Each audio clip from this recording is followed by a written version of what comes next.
What's going down, everybody? Welcome back to another podcast. Nicko, what's going down, my man? Today, we're here with Nicko, also known as Nickowada. Nick is an 18-year-old freelance video editor, agency owner, content strategist, working with some of the biggest streamers in the entire world.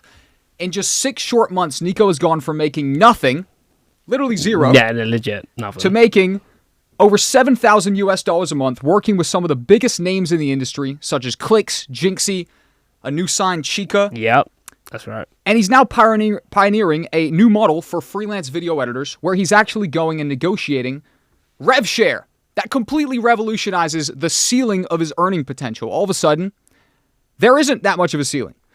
Nicko is also one of the biggest success stories from VP Plus, my private members community, and it's a pleasure to have him here today. Appreciate it, man. I'm excited to be here.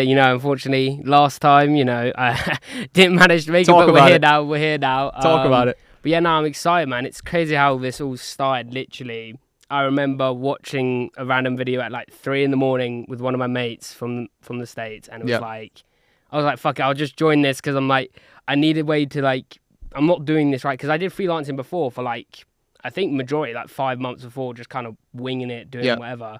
And I was like, oh shit, I'm like, okay, second year's coming up. I'm not trying to go back to second year of college because college wasn't a great experience for me. So I was like, I don't want to go back next year.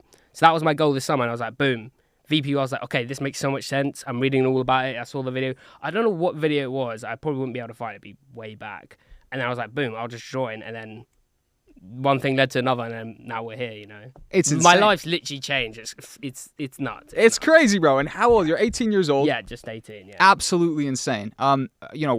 For everybody watching this right now, we're going to talk about how Nicko got into the industry. A lot of gems right now for anybody who is currently trying to get in, right?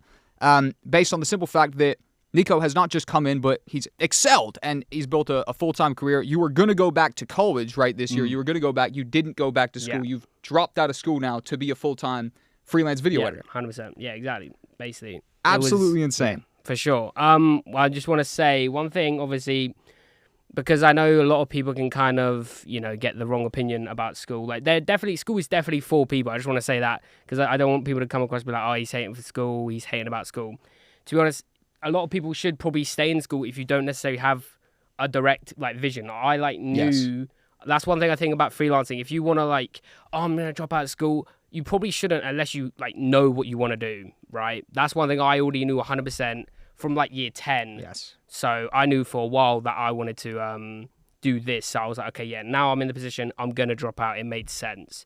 So definitely don't drop out unless you know what you obviously want to do. Vision has to be clear, yeah, exactly. 100%. No, yeah. I agree. My mom, it was a battle to get me to school so long because, in school they have the 70% lowest cap of attendance. If you go below 70%, they start sending letters home and they say, listen, it's child abuse. Why aren't you letting your kid come to school? They start talking to the parent. The language in the letter is you're abusing your child. You need to bring him to school, right? Straight up. So it was a constant battle with me and my mom because on one hand, she sees the stuff I'm doing on the internet, and I was making gaming videos and stuff like that back then. I'm sure we'll talk about it in a second. But on the other hand, so on one hand, she sees that she likes that, but on the other hand, I'm not going to school because of it, and she's getting these letters. So to piggyback on what you said right there, yeah, by the time I dropped out of school eventually at 17, there'd been years of this debate, and she could see positive things happening, etc.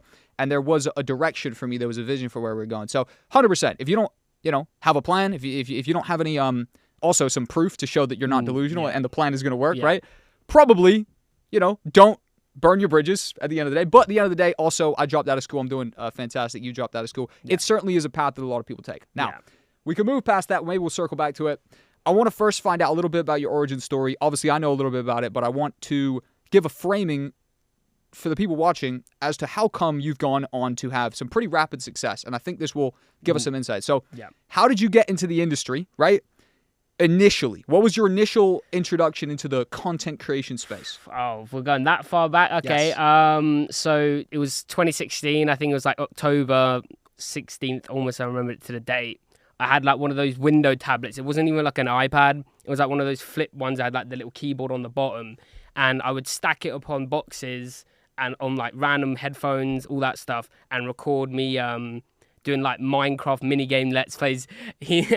I definitely think that was the start, because I've literally been watching since I was a kid. like as long as I have a memory. Because you normally get a memory around like 5. Yeah. Like, you gain conscious. I was already watching YouTube around then, watching people like Sunday, Lachlan, like Sky and the Boy and Girl. If any of you lot know those, shout out to you. And then I just fell in love with it. I don't know what it was. Like, I've always tried other things, but like that was my first taste of it. And I just like always wanted to be a YouTuber. That's content creation. Yeah. Literally making my own videos there. They're privated now, but, you know, I may resurface them every now and again on my Twitter, but...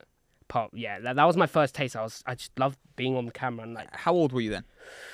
2016, born 2005, so that's like 10, 11. Yeah, great, huge. Okay, so you're 18 now, almost a decade in. There were signs that you were interested in content creation. Real quick before we go into something else, right?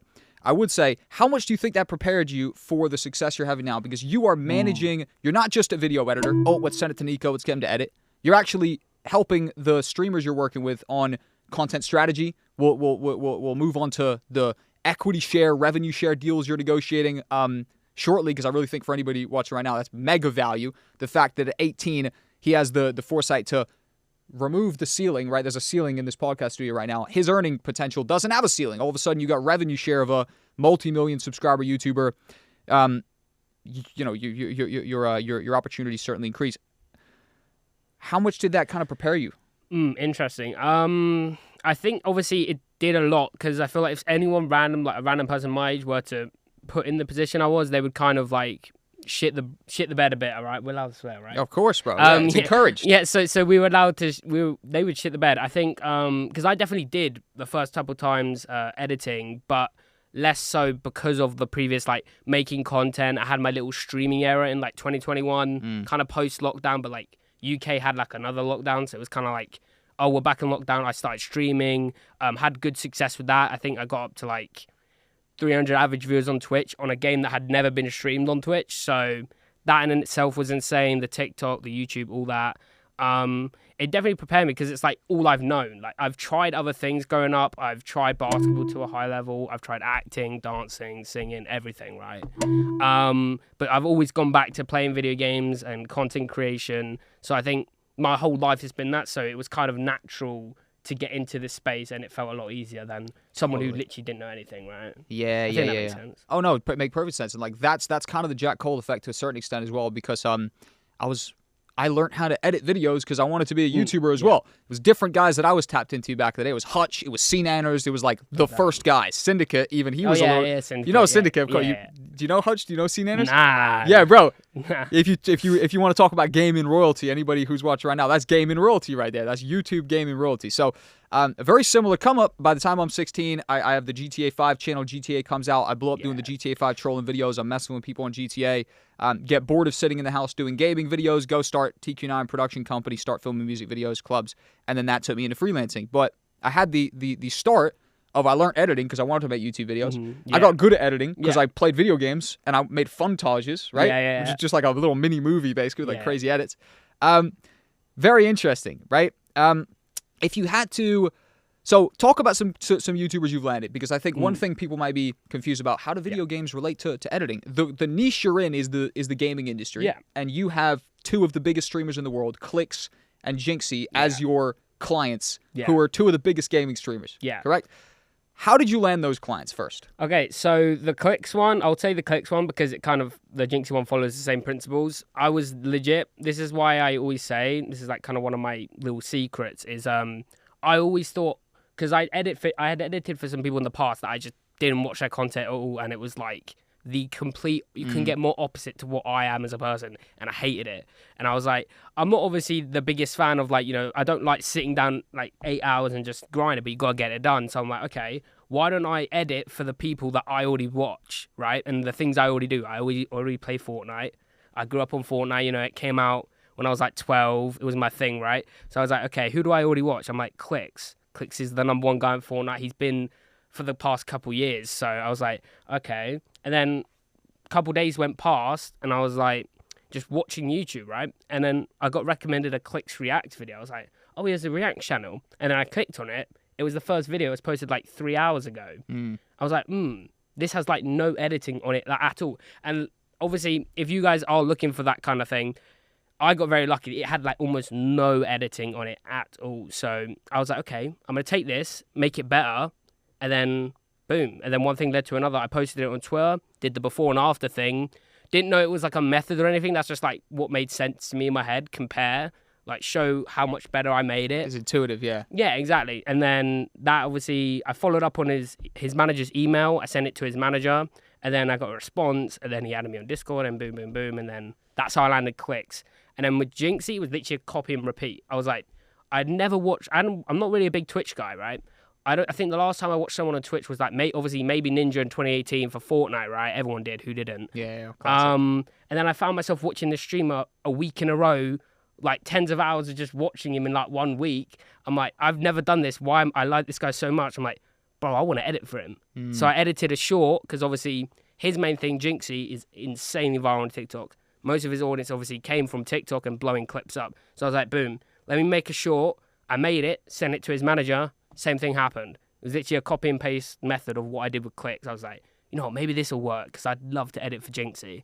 And then boom, that's how it happened. So the core thing I can spot there is you are creating content about something you're passionate about. Yeah. How much do you think that made you go the extra mile? So I'll actually preface this, right? Yeah.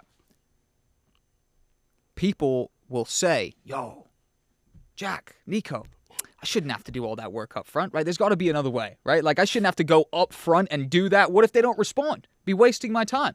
So also, people get burnt out editing content that they just genuinely don't enjoy. Yeah. How much do you think the fact you cared about the content and therefore had passion behind it, do you think that was a deciding factor? That made all the... I would not have done that for some like makeup channel. Or, like, I've edited for like makeup channels and like that kind of like that niche of YouTube. I hated it. Yeah. Right. And they were pretty big creators, I won't say, but I hated that kind of content. And I think I just did it out of fun. Like, it was what I wanted to do. I was in school still, so I don't have to necessarily get a job at the second. I had a lot of free time on my hand. I recognized that. Obviously didn't have a job at the time, because this is another thing that drove me to like do this, and kind of relates to that point. I saw all my friends getting like normal jobs, and then again, there's nothing wrong with that. I actually respect them, because I couldn't do it. Like, I saw, even just seeing from their experience, I couldn't do that. It's not for me. It was just not wired in my head to do that.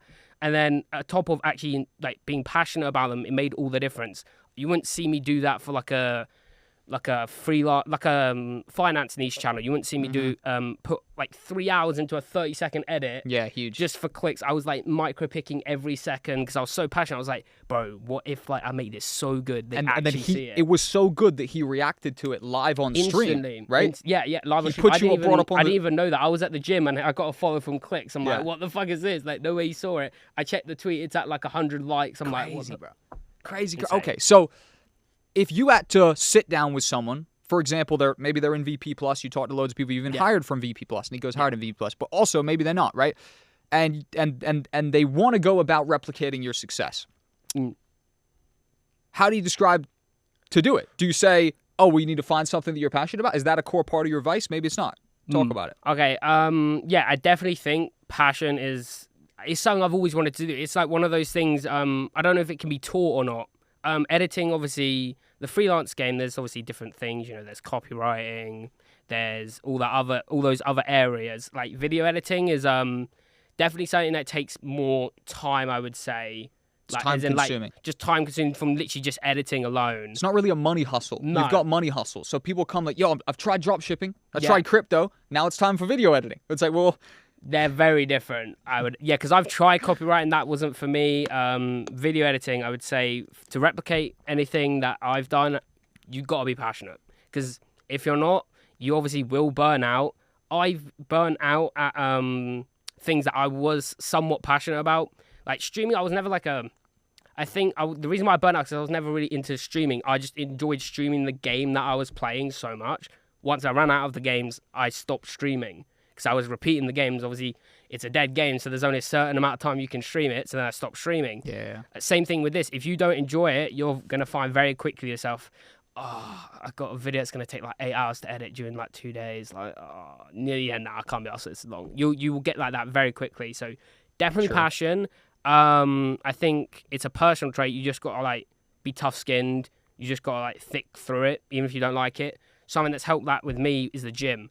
I was like the most antisocial, like skinny, like, you know, that like Discord stays online all day kid you can imagine. When they put the meme of the Discord mod. Yeah, like, that was me. That was mod. me, legit. So I think going to the gym helped me with that, and it's obviously built me a thicker skin. I just get shit done. I still do procrastinate, don't get me wrong. That's probably my biggest like weakness is procrastinating, but I've worked on it. I'm still getting better day by day, but just thugging out, I guess, just thugging out, sticking through it, getting it done, because frankly, no one's gonna care if you don't, so either you do or you don't. That's one part I would say. Obviously, passion, and then you know, just caring about the craft itself. Like a lot of video editors these days are doing like retention hacks, like that. In the terms, they're like using it to the point where it's like just like little things that don't actually matter. I see it all over Twitter, like do this and you'll get 10x the revenue. And I'm not gonna, I've like kind of done it, but like I do it from a point of like story. Like, I like to tell a lot more story. There's a lot more science behind it. A guy I took after was Heather Smith, Logan Paul's editor. Of course. So that's the third point I would say is definitely care about the craft on like a more like not emotional as in like you're gonna cry, but like an emotional as in how does this make the viewer feel rather than how can I just get them to watch the whole time? Because a 10 out of 10 video doesn't mean it's a bad video.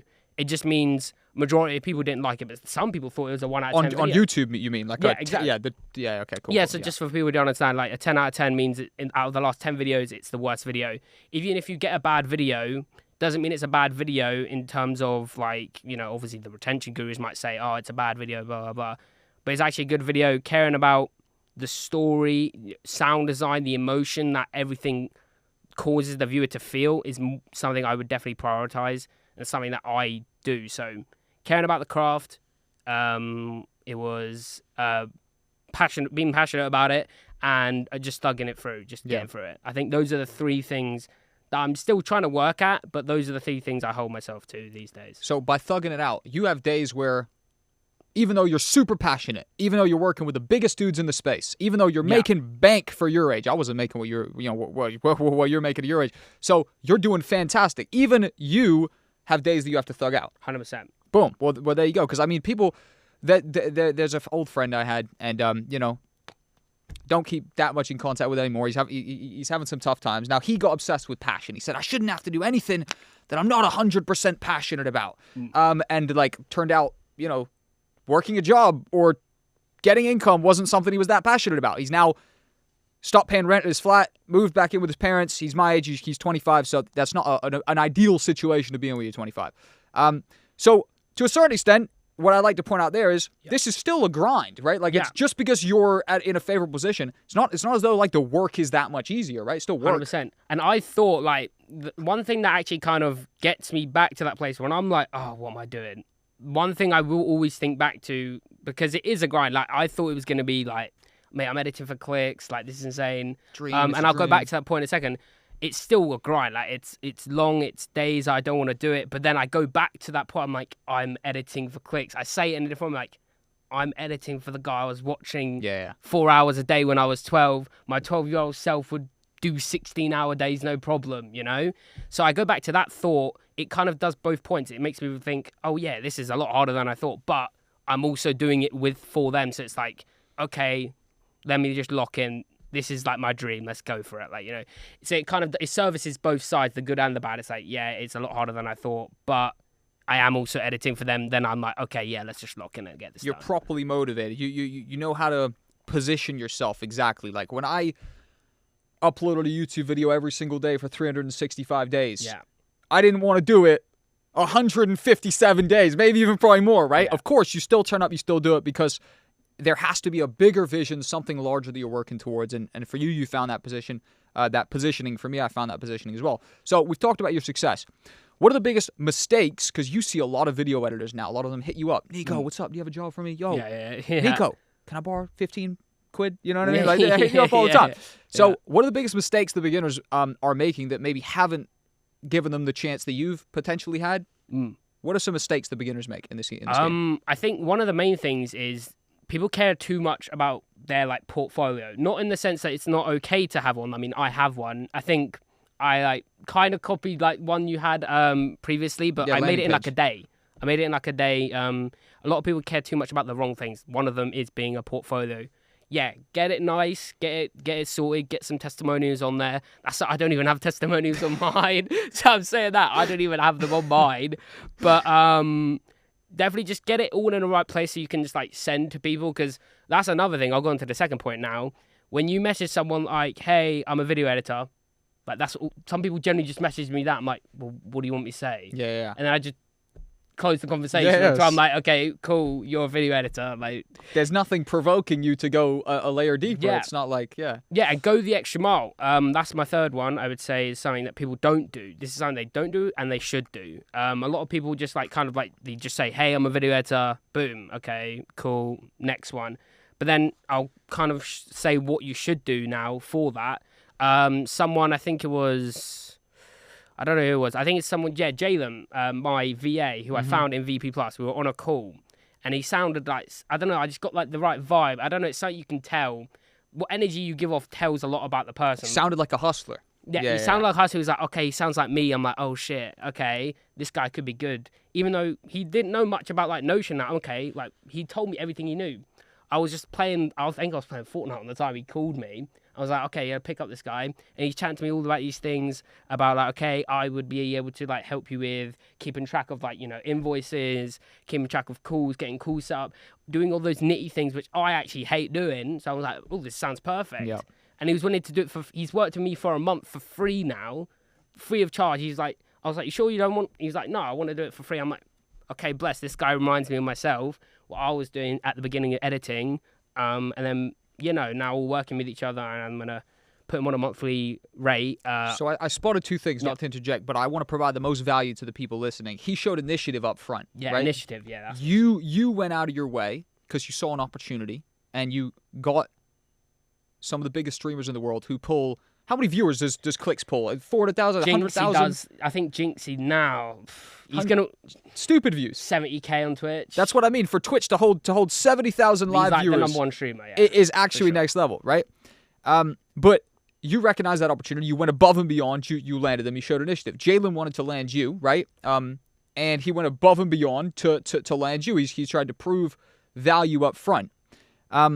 That's what I was going to say. That's something I don't think people do, which is obviously a mistake that a lot of people make. They don't provide value up front. Circle back to that. That's something obviously I did. That's how I landed Clicks. He didn't tell me nothing. I just like, boom, I did it. That free value, that value first like approach is obviously you can't do 100 value free per day videos. Of course not, yeah. But you will have a 10 times more conversion rate. I mean, I converted 2 out of... I think I've done it like 5 times. Yeah. I think it with a couple other creators. But yeah, like a 2 out of 5 conversion rate, that's what, don't know the math, but that's a lot more than if you were to do cold outreach for 1,000. Significantly, yeah, it's 40%. Yeah. That's 40% right there. So, you know, if you have a 40% close rate, it's pretty fucking fantastic, right? Like, doesn't really exist, to be honest. As well, actually, to be honest, yeah, some people do if they're working off qualified leads, etc., if they've been warmed up. But regardless. All right, cool. Now, real quick, guys, maybe you're watching this video and thinking, Jack, freelancers can't earn a steady income. This is only a side hustle. Maybe you've even tried to be a freelancer and your income fluctuated too much and you couldn't plan your finances. Because of this, you now think freelancing is unstable and this is not a viable career path. Now, listen, I also thought it was going to be tough to land a steady income as a freelancer until I learned about correct client structuring and long-term recurring clients. The internet is filled with potential clients who need video editing services on a monthly, weekly, or even daily basis. All you and me have to do is find the right ones, and we can have multiple mini full-time jobs, and freelancing can actually be even more stable than a traditional career path. Inside VP Plus, my private members community, we teach you how to implement these exact same strategies and build a career you can actually do the math on, something that's not a little side hustle, but a steady, guaranteed income month on month. These are the exact same strategies 18-year-old Nicko used to go from no money, zero income, zero dependability to earning over $7,000 to $8,000 a month at only 18 years old. Now you tell me, is that a full-time income? He's been making it for months. He'll be making it for years and years to the future. In fact, we're working on scaling him even higher. Down below, you could find a link to Video Production Plus. I encourage you to join, and I'd love to help you implement these exact same strategies. See you inside. That's big. It's kind of controversial to do work up front to some people, right? The killers kind of get it. but at the same time, it's not a scalable strategy, right? So that's the interesting part where I've toyed around with this concept, and I've toyed around with the idea of if you did 1,000 generic cold outreaches, just sent the same email to 1,000 people, or did 10 highly personalized, well-vetted, strategic, value-first approaches where you took their content, made it better, approached them with it. My controversial point of view is I think you'd be more effective with the 10 highly... 100%. Boom. Yeah. So you're doing 1%, bro. Yeah. That's what we talk about 40%, close rate, whatever. That's 1%. So you could actually be 100 times more effective by that math, right? If 1 versus 100. Yeah, I guess, yeah. If you take the right approach up front, and I think that's a core part. When I had Sam on the podcast last time in this very same studio, he talks about the exact same thing. He says value first, right? Yeah. When we brought Nate Wealth on as a guest speaker into VP Plus the other day, shout out to anybody if you watched Nate Wealth. He was a guest speaker in VP Plus the other day. What's he say? We say, Nate, how do they land clients, right? What would you do? He says value first right away. So the killers seem to understand that value first is the way to break the noise, because the psychology, if you're a big YouTuber, if you're a big streamer, whatever, right? The psychology is all you're doing is being dealt with asks, right? Yeah. Yo, can I be your editor? Can you give me some money? Can I do a sponsorship? Can I do this? It's ask, hand out. All of a sudden, someone came with a give. All you're used to is ask. Someone came with a give. Hey, had some time. Here's some content for free. It's all yours. And then if it's better, like yours was, all of a sudden it blows their mind. The idea that someone they're in a world full of asks, and then someone came with a give, and the give was actually more value than all the asks. I think that's the if you want to go into a psychological, philosophical way, I believe that it's kind of a paradox for them because they don't usually experience something like that, which makes it a fantastic strategy because all of a sudden you're visible, you've cut through the noise. But not everybody actually is someone who's capable of going those distances. Yeah. Also, some people, and this is completely fine, right? Look at their skills and might accurately say, you know what, I don't actually think I'm that competitive. I think if I went for someone's job, I don't know if I'd be that much better than all the other stuff. So, okay, maybe that's not someone to do value first. But if not everybody's a killer, right? You've even hired someone in a supporting role. You hired Jalen, shout out to Jalen, who came into VP Plus trying to be a video editor, wasn't having that much success as being a video editor. We had him take a personality test, Principles U. Turned out he was a fantastic right-hand man, a second in command, and we paired him with you. Yeah. So what are the best ways to work with it doesn't have to be you. It's not necessarily a job pitch, but what's the best way if you aren't one of these people who has the initiative to go above and beyond or might not even have the skills? What's the best way to potentially work with a you or team up with somebody and almost be a Jalen in a supporting role? Obviously, like network. Like obviously, you're building your net. You are what you're. I don't know what the saying is. Network's your net worth. Classic, your network's your net worth. Twitter is an amazing place for that because you see YouTubers, like big YouTubers all the time. I saw, I'll briefly touch on this. I'll touch on it at another point. I saw a big creator tweet that he's looking for like a content manager, like script writer, all that kind of stuff.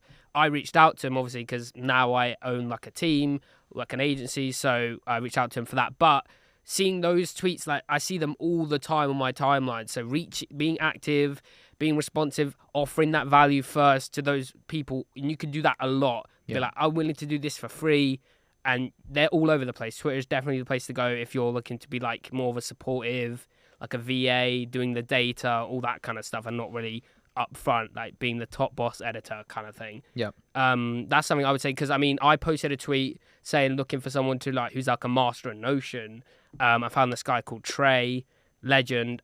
He's helping me out with a Chica now, and he was just a respondent on the thing. And obviously, I got Jalen, who was also another guy, to do all the vetting for me. Yeah. To like go through the responses, and Jalen was like, "Yeah, this guy's like reminded." He asked Jalen, "Yo, when's our call?" Like being initiative, being like pushing it forward. And I was like, "Yeah, I can tell. I already knew." Just by him even asking that one question, like, "Yo, when's the call?" Like pushing it forward, I knew this guy would be good, and he's sick. So huge. Yeah. So you have to have you have to be, the core that I spotted is you have to have a place to find the people, right? Yeah. Jalen found you in VP Plus. Twitter is electric. It's on fire right now. It's the best social media in the world right now. Elon bought it. He they've revalued it at 19 bill. He bought it for 55, so he's down bad, right? So he's saying, how can I pump this thing? So he activates the blue check. He says, listen, screw it if you're a celebrity. We're taking away your blue check. But if you pay us $20 a month, $10 a month, there's a couple tiers, we'll give you the blue tick. And actually, we're only going to boost the blue tick accounts. So if you want to get any reach, we'll boost you 100 to 400% boost. If you check the GitHub code, they'll double or quadruple your reach on X. Now, of course, if everybody's got the blue tech, it's slightly less effective. But ultimately, Twitter's a fantastic place, and the VP community is alive on Twitter, right? Yeah, crazy, man. It's beautiful. With that being said, you have, I forget how many followers you had when you came to VP, a few hundred, something like that. Maybe not even 200. I don't think you got over over 100. You got over, how many do you have now? Like 2.2k, I think. 2.1k, something like that. And you've used Twitter to land all of your clients. Yeah, I literally started on Twitter. I never even obviously I knew what Fiverr was from YouTube videos. I see challenges and like that, but I never thought of going on Fiverr because I always knew that stigma is kind of true. It's like a stereotype, but people will do so much for pennies. Yeah. And I'm like, yeah, no, I'm alright. Yeah. So I just started on Twitter because obviously again, I had a previous account for when I was doing my own content, so I already had Twitter. I just made a new one, and then I just started for Twitter. It's insane. I got so lucky that was the one I started on, because it is the one to be on. So it kind of just got lucky. And it kind of also has just happened, by the way, because Twitter, I only got active on Twitter in the past year because I realized the shift that was happening. I saw, holy shit, there's a crazy a reach you can get. I'd say it's probably the easiest platform to grow on right now, just because it'll find you. The algorithm's good. It'll find you people who are similar to the people that are engaging with you. If you have a community like VP Plus who are all engaging with your stuff, it'll find dozens and dozens and dozens, hundreds and hundreds of more people that fit that profile, which is great. Let's talk about 2024. It's a new year. It's January right now. Yeah. We're reflecting upon a lot of your dubs from the last year, 2023. What are some of your business goals for 2024? Oh, I've thought about it.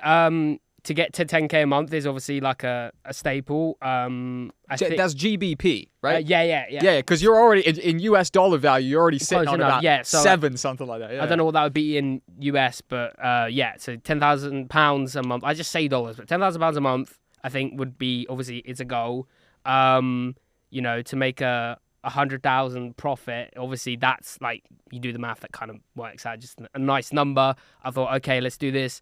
Another thing would be is to travel. That's a business goal of mine. It's not really a money wise, but just traveling. I've got the travel itch. Hopefully I'm going a couple times. Obviously I don't know when VP Plus meetups are happening. They're happening, baby. They're happening. They're happening this year. So that's obviously, we might travel to one of those. I'm going to some events like TwitchCon, maybe even VidCon, I think, in the States. Dope.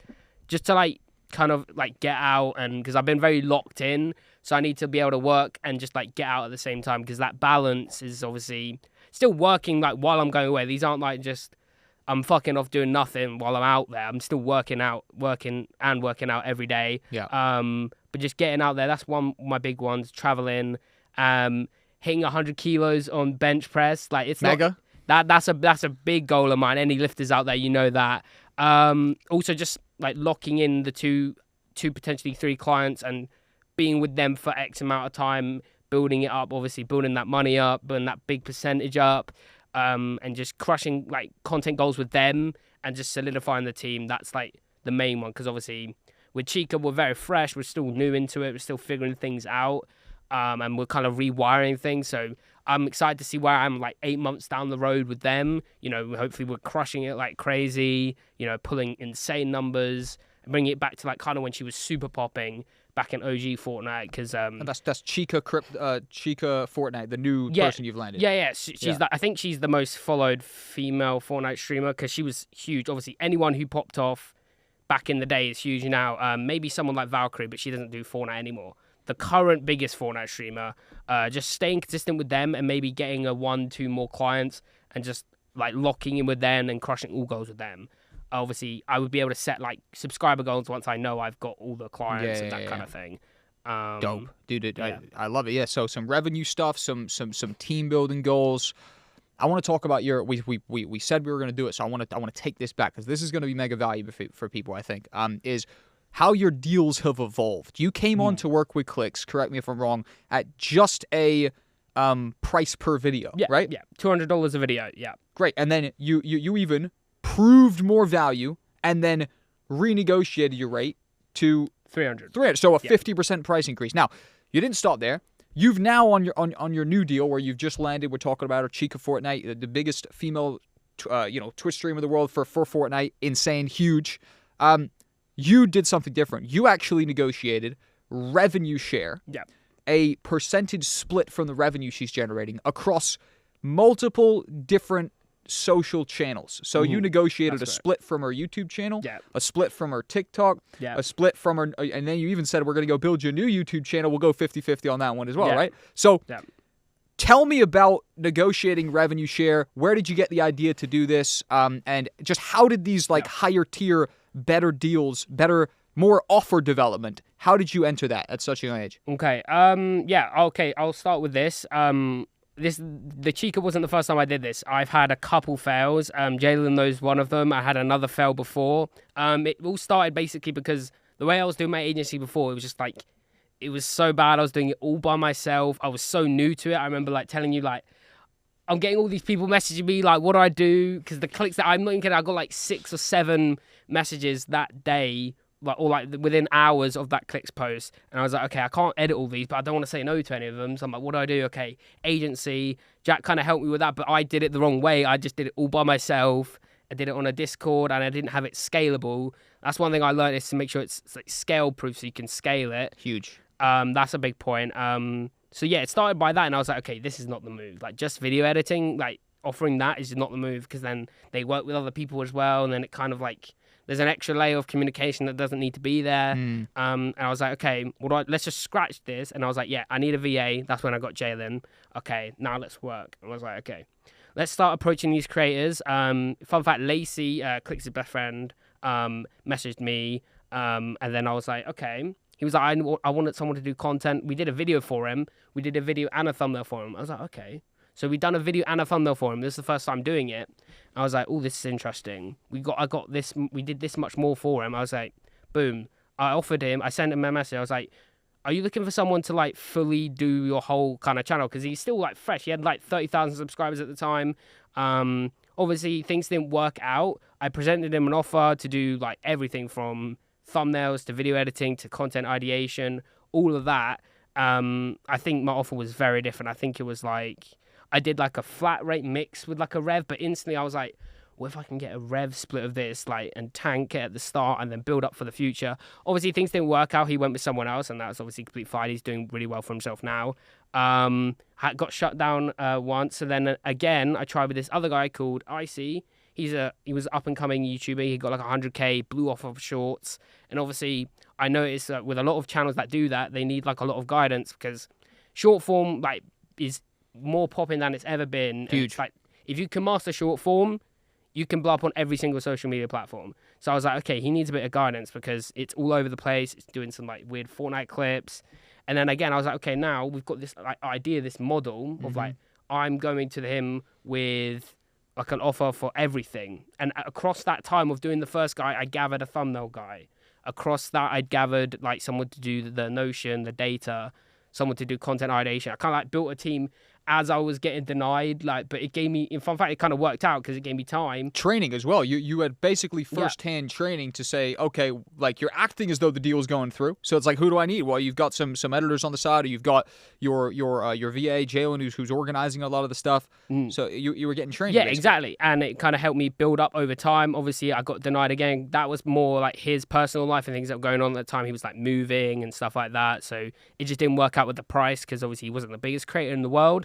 But I knew our offer was good. Even though we got denied twice, I knew this team that I've built is we can do some damage if we get with the right person. Then Phase Replays tweeted, this isn't about Phase Replays. It may be in the future. I may be in talks with him, but that's another thing. Then Chica DMs me. I'm like, oh shit, Chica's DMing me. Okay. She wants someone to do full content management for them. I'm like, okay, I've built a team. This is perfect. Let's do the offer again. I was like, okay, now there's something about the offer that's kind of scaring people as such, because obviously I've been denied twice at this point. So I'm like, okay, I am asking for this much money off bat with them not knowing, working with me at all. I'm like, if I was asked that, if I was offered that, I'd be like, Yeah. So it kind of made me realize, maybe we take more of a revenue percent, because it's that upfront cost is what scares a lot of people, I find. Yeah. I found. So I was like, okay, why don't we just go 50-50 on the YouTube? Obviously, her TikTok, I thought, because there's a whole thing with Canada, the new program, blah, blah, blah. That's another thing. She's not in it, blah, blah, blah. The TikTok creator program. For the TikTok creativity program, she's not in it because Canada is like not allowing it. I don't know. Something's up with that, but... Trudeau. Yeah, so I was thinking, she's got 7 million on TikTok. I'm like, okay, if we can get even 30% of that revenue with the new program, which is like $1 per 1,000 views, which she's pulling millions. I'm like, okay, if we can even get 30%, that would be insane. But she even said, I'm not a fan of doing like revenue split with the TikTok because like it probably makes most of our money, right? Course. So I was like, okay, what do we do? I'm like, boom, everyone's doing live streaming's popping more than ever. Let's make a live channel. I've worked with Clicks, who has a more clicks channel. When OG Fortnite was popping, that channel did more numbers than his main YouTube. Because it was like 3 times a day just posting VODs and all that. Volume, just pumping. Yeah, just volume, pumping out thumbnail, boom, video. I was like, okay, let's do a live channel for her. Completely, like, she ain't got to touch it and just give her 50% of the revenue. She's like, because the way I think it, she would think is like, oh, I'm getting 50% of this whole new revenue stream for absolutely free, not doing a thing. Yeah, you can have 30% of the TikTok. That's kind of how I thought it, right? Yes. And I think that's how it worked. And now I'm obviously working with her. Obviously, now we don't have the 30% because TikTok's rules with Canada, but we're getting that sorted. But you have 50% of a completely new YouTube channel and 50% of her main YouTube channel at the moment, So, and she has 7 million followers on TikTok, basically. Yeah. And once we get in the program, we'll have 30%. Yeah, absolutely crazy. So you've negotiated like a 3-point deal across multiple different social channels for the largest female Fortnite streamer in the entire world, one of the biggest content creators in the world, right? If you put the hierarchy together, that's crazy. So the thing that I want to point out to anybody, I mean, to most people this would be obvious, but to anybody that somehow this isn't obvious, Nicko, your earning potential just went through the fucking roof, right? Yeah. All of a sudden, you can make more this year, right? Than potentially you would have been on track to make the entire year. Potentially, if things go well with this Fortnite streamer, and certainly she's big enough, so it's possible, you could make more just off her than your entire career could have made this year. In fact, there's video editors who are watching this now that will work an entire year this year, and actually potentially not even make as much as you're going to make off the 30%, the 50%, and the 50% of this deal if things connect, right? The ceiling, there's no ceiling, right? Which is fantastic. When you're building an offer, and you've built a fantastic offer, it's absolutely insane. And most importantly, a thing to point out is he failed 2 times. The third time it finally worked. So that's a point to tenacity to keep going. And you stumbled and failed 2 times. You could have said, oh, well, no one wants it, I'm not going to try. You continued trying. You landed someone. Huge. Skill stacking is the way you did that, right? You might not identify with the word skill stacking. Maybe we haven't really talked about that much, but that's what you've done. You said you're providing the thumbnail. You are providing the content strategy. You yourself are well-versed enough to spot a potential opportunity in the fact we could open you up another YouTube channel here, so you're tapped in. How important is still skill stacking, or can you just be an editor? I mean, you definitely can. It depends on I guess it depends on what you want out of it, goals, right? Yeah. Like goals, if you just want to make a couple thousand a month, 100%, land a couple clients in video editing, you're Boom, there, couple right? G's, easy. Yeah. Legit, that's what I did. And I was like, okay, I kind of want to do something more. I want to be like more involved. I started to see myself liking the kind of managing things, orchestrating things, like that kind of thing. I never really liked the like physical labor of editing. Don't get me wrong, I do it, right? Back to one of my points, I just get through it because you kind of have to, right? So I think you definitely can, as a video editor, just get by as a video editor, but skill stacking, it made so much sense to me. I'm like, I can offer so much more and obviously charge, and obviously that goes along with that, charge a lot more, right? And kind of build my offers a lot bigger. And now obviously we do these high ticket offers, which we fully manage. Creators obviously now cheaper, so we're looking to do a couple more. Skill stacking is definitely the way, I would say, if you want to get to that next level. Obviously, I'm trying to get like you, so that's like the step I took towards that.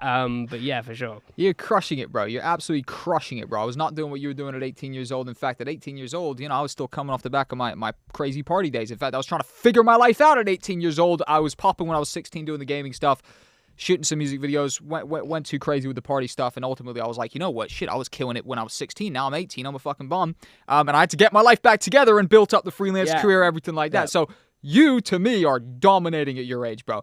Something big that you did, though, is you actually took this from a solopreneur, a side hustle, or not even a side hustle, just a solopreneur. You're an individual, and you were making some money, right? Just like a lot of people who are watching this channel right now are a solopreneur. They don't have a big team. They're making a bit of cash. They might be making a couple G's a month, maybe even 5, 10, some of them, right? So some of the ones who maybe have bigger clients. Fantastic. But ultimately, you transition into an agency, which is more akin to a business, more in line with entrepreneurship. I suppose if you're a freelancer, I think you're still an entrepreneur because you're self-employed, but you moved more away from solopreneur, entrepreneur into like the businessman lane. Advice for transitioning into an agency for anybody who's where you were before. I'm trying to, okay, let me think of things that I did. I definitely make it scalable is one thing I would say, because that's something I fucked up on so much. If you're going to an agency, this is what I would say, ideally don't just offer editing if you're going to like build like an agency, because it can kind of, well, at least don't do it by yourself, I would say is the main point. If you want to do just video editing, that is fine, I guess. But definitely build a team before you do it. Also, a lot of people ask me about building an agency. Don't do it unless you're in demand. Don't even like think about it unless you have more people reaching out than you can handle. Yeah. I've had a couple of people say like, I want to start an agency. I'm like, how many clients you have? Like, I've never had a client. I'm like, you can't, how are you going to ask people, like, you can't have an agency unless you, let alone even work with someone, but let alone had a lot of work behind you. That's obviously why I started it as soon as I got clicks, because it just went like that. From as soon as I landed clicks, I got tons of messages. So definitely make sure you're in demand. Don't do it by yourself. Definitely get people who specialize in those areas that you don't. Like Jalen does. He does like all the calls, the meetings, the VA stuff, which I'm like so bad with, as I didn't turn up the last time, you know. He missed the podcast. He flat out didn't turn up to the podcast. Yeah, so missing like calls and doing all that kind of stuff. So yeah, definitely make sure you have a team that fills all the holes in your game, and make sure you're in demand, I would say, are the main points when you want to start an agency. I love it. Yeah, so the key thing there is make sure you're in demand, right? Yeah. So that's the thing is that, yeah, people come and they're like, I want to start an agency. And it's like, okay, well, let's have a look underneath the metaphorical hood of the car that is your career. And you say, well, you don't even have a career, right? There's nothing even popping here yet. So why would you be looking at an agency? Ultimately, agency is a tool. When you talked about scalability, make your agency scalable. Agency is how you scale from a solopreneur freelancer, in my opinion, into more of a businessman and transition and also increase your earning potential. So me, Jack, I can only handle X amount of edits per month. You, Nicko, you can only handle, there's an upper threshold of how much you could physically do because it's manual labor at the end of the day, right? You're sitting there doing it, right? Once you hit that threshold and you physically can't take on any more work, that is the time where you want to transition into an agency, because all of a sudden, if you now have someone who's as good, if not better than you, as your right-hand man, a video editor, right? So if you're a good editor, you find someone who's as good, if not better than you, you've just cloned your output. If you can trust them to give you the same content you can handle, and that is my loose criteria, as good, if not better than you, they should be at least as good as you, ideally better, right? Then you can know to, okay, I'm going to dump you this content. I know you're going to do it well. You're going to give it back. Great. You're now scalable. You can now handle double the output because you've got another version of you. They weren't so good at the business side, so they say, okay, I'm going to give up 20, 25, 30% to you, whatever the number is, right? And they'll happily give up a percentage because it's worth essentially renting your network almost, because they physically weren't able to put together the business side of things. And a lot of people are actually very happy. A lot of creatives are happy to have someone who's running the agency, who's handling the clients, who's handling the business, who's creating the demand. They're actually very happy to have that because it's not something that a creative person is necessarily like built for. Yeah. Creativity and like business are actually like right brain, left brain activities. Yeah. Two different sides of the brain. So I find that's the way you scale. A lot of people are happy to have a you. They're happy to have a me. They're happy to have someone who is their outsource of the business side too. Now, really quickly, guys, before we continue with the video, I want to tell you about an amazing success story that we just got inside my private community, Video Production Plus. Now, listen, some of you will be thinking that paid groups and courses are a scam. Maybe some of you have even wasted money on a course or a community, and it ended up being very low quality. Because of this, you decided that paid groups and courses are a giant waste of time, money, and most importantly, limited resources, or also, you rightfully so, think you could probably just figure all this stuff out on your own. 21-year-old Sasha also thought that paid groups and courses were a giant scam until he joined VP+. Inside our community, we have countless courses, mentors, programs, live coaching sessions, and even one-on-one calls that Sasha used to absolutely crush the competition and build an income of over $4,000 a month after only being inside for a couple weeks. In fact, in his first 3 weeks inside Video Production Plus, we helped 21-year-old Sasha go from minus 700 euros in his overdraft, literally broke, to earning over 1,500 euros in a single week. This is also the exact same strategy 19-year-old Julian just used last week to land one of the fastest growing content creators on TikTok and add thousands of new dollars of bottom line revenue to his freelance business. Down below, you can find a link to Video Production Plus. Click it, join us, and I'd love to help you implement these exact same strategies in your business. That's fantastic. A lot of people watching this podcast and in VP are where you were 6 months ago, a year ago. Just for the sake of it, let's just say 6 months, right? Yeah, I think it was about that. Exactly. So what advice would you give your 6-month-old self to even be in a better position now? And they can potentially take some value from that. I'm trying to think back to when I joined. It feels like it was yesterday. I joined and then there was a call the next day. I remember it all like it was yesterday. Talk about it. So I think one thing I definitely did right was obviously make advantage of everything, be active in all the chats, join the VP Plus calls. That is like, definitely do that. If you're in VP Plus, join all the calls. You're stupid if you don't. But I would say one thing, it wouldn't be so much like in VP Plus that I didn't do, because I think I took quite well advantage at the beginning of everything that VP Plus had to offer.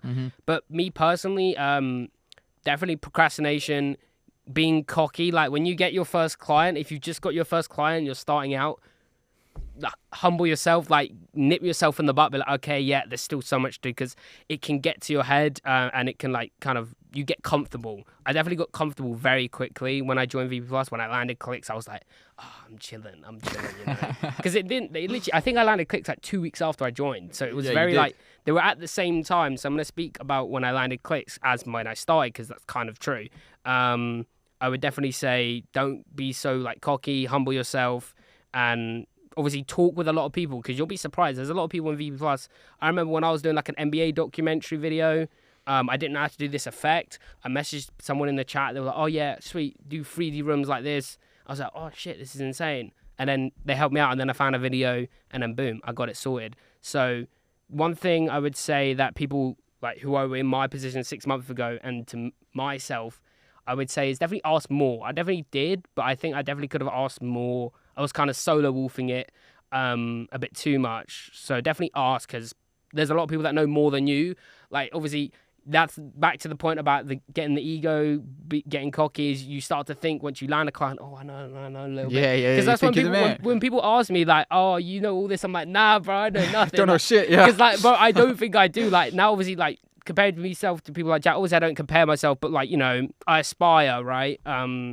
Seeing people like Jack, etc., I kind of feel like I'm the noob still. So definitely have that mindset, because you're so much more hungry in that noob state. Like any big YouTuber you've seen that's obviously been on the platform, they were hungry, like the most hungry at the beginning. Yeah. So kind of treat like yourself like you're always at the beginning. Ask people, you know, don't think you're better than anyone, and just like treat yourself like you're on day one until you make it, right? Fake it till you make it, I think. But that's fantastic. That's almost like the opposite of faking it till you make it, because you're just like talking about not getting too fucking big for your boots. And like there's kind of no benefit to getting too big for your boots. Yeah. On the other hand, you should have confidence like you are the man already. Yeah. So it's a paradox, isn't it? Yeah, it's like there's like the saying for like kind of athletes. It was like you play like you've never lost, but like you train like you've never won. Yes, kind of huge. Thing. That's gems. Yeah. So I would say treat like video editing like that. Like when you're in the VP Plus calls, when you're chatting to people, like kind of just absorb information, you know, when you're training, like ask as many questions as you can, like you know nothing. And then when you're out getting the calls, you're trying to land the clients, act like you're the boss, you've done it before, you know all this, like that kind of thing. Huge. You got some absolute gems for your age, bro. So you got some absolute gems. You're killing the fucking game. I would say that I want to give an opportunity for the VP Plus members. You know, you put something in VP Plus today, you say, guys, drop us some questions. I'm linking up with Jack. We've got a nice few questions. I think that'll be a fun direction to take it. I've been soaking up some gems from this. I'm sure that people who are listening are getting a great perspective, even the people in VP, because we bring you up on the stage in the live talks all the time, and a lot of people who are really tapped into VP, who are like residents, are pretty familiar with story, pretty familiar, but this is the first time we've really publicly put out a record of the things you've been doing. So, huge. Killer. You're an absolute killer, man. You are. Man. For real. You know, that's the reason you're on the podcast. You wouldn't be on the podcast if you weren't. So it's a testament. But let's take it into VP Plus. I'm going to rapid fire some questions. We can both take some turns, and I think we'll give the VP students a chance to ask some questions. So from Jiggy, young legend, shout out to Jiggy. As a video editor, how do I start making my own video content? What platform do I make it on? How do I increase my revenue sources from it? How do I scale? Okay, well, we've kind of touched on, I think, most of those. So, platform, Twitter, make videos, just post what you want. Try not to think about it too much at the beginning. Just get volume out. That's something I definitely didn't do. I don't think I got enough out in my early days. But then when I started to post, I think when I joined VP Plus, I started posting every day. My Twitter impression percent was up 400% within the first month. Yeah. Because back when I was starting, I posted maybe once, twice, 4 times a month. Yeah, it was like a dead account. It was a dead account. Yeah. So just post whatever you're thinking about posting, just post it. Learn from it. That's something Mr. B said about content creation that I apply. Just post. Your first 100 videos will be shit. Learn from each one, and then by the 101st video, you know how to make a decent video. Yeah. So that's why I would say. What was the third part? There was another part. How does he scale? But we've taught. How do you increase my revenue sources from it? How do I scale this? Scaling. You know, just being consistent. I think consistency is actually probably the most useful thing in any area of anything. You can apply it to almost anything in this world. Yeah. Being consistent, because then once you're consistent, you've got a base, you build upon it, and when you build upon that, that's when you start scaling, etc. So I think being consistent, just getting volume out, and Twitter it's massive. It's so funny where it's such a simple recommendation. Yeah, it's super simple. Twitter, bro. Twitter is where it says. Pop it on Twitter. The blue path. You join VP, you're gonna have hundreds of people who are engaging with your content. You'll go. Good things will happen. Anyways. Livy, you Romanian legend, right? Got Tate down the street from him, bro. He probably wrote this down the street from Tate. What were some of Nicko's mistakes when he started his agency? How to avoid them? I feel like we've talked about that. So his part 2 is also how does he recruit editors from finding them to choosing the right one? So again, we're gonna go back to Twitter. I've tried other places. I've tried Discord. Obviously, I've actually found people obviously in VP Plus, so I've had some success there. But the best success I think for most of the people who I work with is Twitter. I post them. I post you see them all the time. Like I've said, they're so good to reach out for because a lot of them are really active, and you don't know who's gonna see that. Then maybe their manager, someone else, blah blah blah. But definitely posting on Twitter, but then again. As I say, that obviously everyone sees them. There's a lot of people on Twitter right now. You get a lot of bad responses. 90% of them are bad, but the 10% that are good tend to be really good because they actually know how to respond to you and message you. So that's kind of where I found the most success. I think I found my thumbnail guys from there. I found my Notion guy from there, and my video editors from there, and my content guy from there. So can you kind of tell by the way they talk who's going to be Yeah. I definitely think you can tell. Like I said, with Trey, he responded to. I didn't see his response because obviously you get so many when you get sent on to when you put out a job post, you get flooded, right? So Jalen was looking through them, and obviously he spotted Trey, and I was like, okay. And then him and Trey talked, and then Trey was forwarding, being initiative, doing that extra bit, asking Jalen when's the call, blah blah blah. And I hadn't even seen his Twitter at the time. I just that's something I would have done. I feel So I'm like, okay, this guy sounds good. And now we work with him. So you can definitely kind of tell by the way they treat the response. If you say, hi, I'm an editor. Okay, yeah, block, next. But Trey was oh, when's the call? Blah, blah, blah. Pushing that. So you can definitely tell for sure. Huge. So a little thing to even spot there is they should be aware of how they're communicating, right? If someone wants to work with somebody, even down to the messages you're sending, to the vibe you're giving out, right? It all plays a role. You all consciously or subconsciously process it. The workflow of his agency compared to the rest, kind of talked about it. Also, do his editors have a specific workflow? Plugins, presets they use, etc. Okay, that's an interesting one. Obviously, a lot of the editors I work with are very new, so we're still kind of getting used to each other. Someone I know a bit more is Rock, because he used to work with me in the past when we just did video editing. Basically, we have, obviously, I'm still getting used to this. Like, I'm very new to Notion. We're using Notion in terms of, like, keeping track of when videos are editing, when videos are being revised, posted. Presets and all that, I can speak from my personal use. Like, as obviously, I'm a video editor myself still.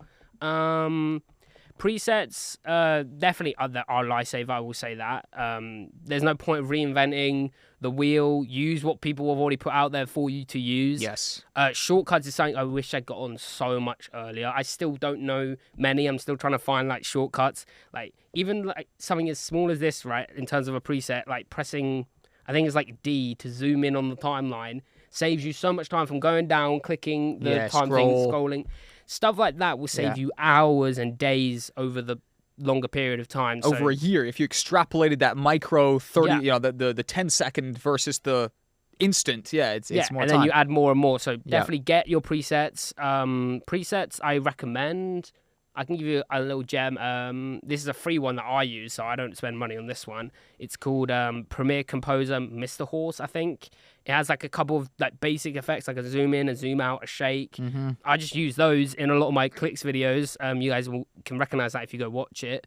I also do pay for like one pretty expensive one. It's like Red Giant Universe plugin. I know there's certain ways you can get those for free in that. Not too sure how you do that. Yeah, I don't know how you do that. But yeah, I definitely use some just basic plugins like that. Obviously, I know a lot of people use Sapphire. I use Sapphire. I pay for that. But yeah, so obviously there's no plugins. But yeah, Premiere Composer is a good one. Firecut, if you're in short form, is actually really good. Because obviously with the new Premiere update, like not new, but like when they added auto captions, this one actually picks it up a lot better than the one in Adobe does, and it allows you to obviously apply the presets. So when I do my Jinxie shorts, I get it to analyze the audio. It gives me the transcript. I play it as I'm watching, so I can edit the transcript as it goes. Yep. I press apply. It puts it all into like a text layer, so in the orange font up top. And then obviously I apply my presets, boom, like I have like a bounce, like text pop-up thing that everyone has. You can find those on YouTube. A lot of my things I've found on YouTube, Twitter, maybe pay like $5 for something, that kind of thing. You just kind of build up like presets over time. There's a library. There's not a specific place I would say to go to other than like Mr. Horse for the free one. But yeah, that's my advice on that. I love it. Two-part to this one. You've answered the first thing. How did Nicko get his first client? We'll call that clicks. We'll say we already answered that. Yep. How does the change or what's gone into it, right? What changes from managing one client to now having a roster, essentially? You definitely got to be more wise with your time. When I was just doing clicks, I definitely took a lot longer to get videos done. I kind of laid back. I got a bit too cocky. The shift is definitely you realize, okay, you still have a lot of time if you're smart with your time. Okay, I'm okay, so now when I woke up, again, I'll be honest, I didn't do it. I probably should have done it. This is an ideal day of what I would have done. I woke up, I do a Jinxie short. I normally eat. It takes about 60 to 90 minutes to do a Jinxie short, depending on how long it is. I wake up. Okay, you've got to manage time management. Yes. I'll just say that. Yeah, that's a big one. That's the big shift, I would say. Yeah, I'm just going to sum it up and say time management, being smarter with your time, more effective with your time. Yeah. Obviously, that comes into the play with the shortcuts, cutting that time down your editing, because editing obviously is the main chunk. Time consuming. Exactly. Yeah. So that's what I'd say for that. I think that's great. That's mega actionable. Time management is everything, bro. Even just down to my big goal this year, right? Yeah. My goal this year, take no new projects. I need to manage my time, bro, because I've got my core, right? Yeah. Through my agency, through VP Plus, through the stuff that the pies that I have my finger in. Pause. There is no more time, bro, and I don't want to do a bunch of things half-assed. So my big thing this year is listen, I'm saying no. I'm taking no new projects, right? Unless you're already working with me, it's going to be tough to work with me because I just don't want to dilute the time and attention the core is getting. We can build VP Plus to a massive thing. We can build, et cetera, right? Yeah. If we put the time into it. So that's big. That's good that you're spotting that at your age, because I was very sporadic at your age. To be honest, I probably have just started to learn more time management. But at all times, there's something that's getting your time. There's something that isn't. Next up, from Marianne Media. Shout out to you, Marianne. Honestly, I think I lack creativity. I spend a long time trying to figure out which images, animations will suit the clip I'm working on. Any advice from Nicko on how to get a dose of creativity, or do I really have no chance to go further? Ooh, I saw that. So when I was like on the way here, I saw that one. I was like, that one kind of got me thinking a bit, because I've always like been very creative, like from birth, pretty much. Like I've always had things are always brewing in my head. Like, I'm always thinking. You can't turn it off. Can't turn it off. Yeah. It's got its pros and cons for sure. It's definitely something more so you can't be taught. You definitely can to an extent.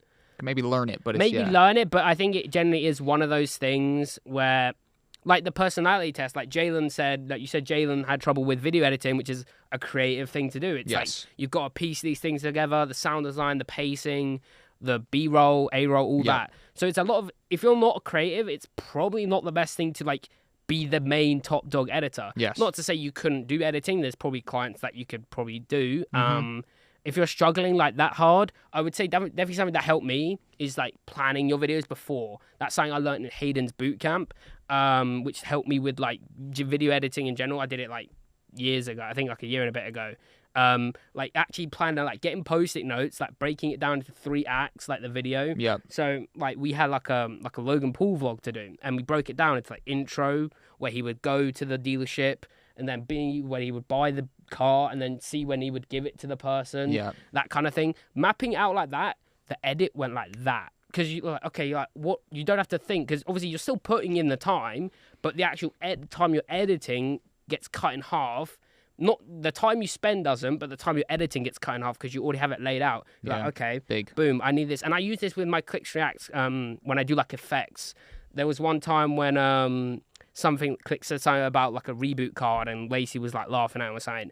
I was like, okay, this is a funny moment. We could do a little animation here. I was like, I got on my like paint thing, like I drew it out. It looks nothing like how it turned out, but like I drew like a little background, and I was like, okay, we have a reboot card flying behind his head, rotoscope that kind of thing. Planning that can help if you're obviously a bit of a creative, but just need help like visualizing it. That's something that helped me. But also recognizing, is this like for me in terms of creative? Because if you're not a creative, I do think it is a lot harder to get into video editing.